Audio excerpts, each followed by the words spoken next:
How to dye your hair step by step with Clairol number 2 Demi-Permanent Black Hair Color. First, you need to take the activator and the cream.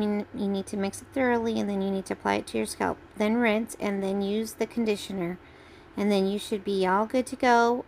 Dry it and style. I just dyed my hair black with Clairol, and I think it turned out pretty good. And now I'm gonna go get my hair cut. So if you like this content, like and subscribe. Hi everybody, I'm on my way to my haircut now. So I dyed my hair black with Clairol, and now I'm going to get my hair trimmed. So I'm going to take you along, and I'm not really sure if I'm going to cut it as short as I thought I was going to. Probably get a trim, and then we'll go from there. Alright, we'll see you at the shop. My hair's kind of wavy. It would be not very straight, but actually this part's really straight. So I'm either gonna have a picture or yeah, I have a picture.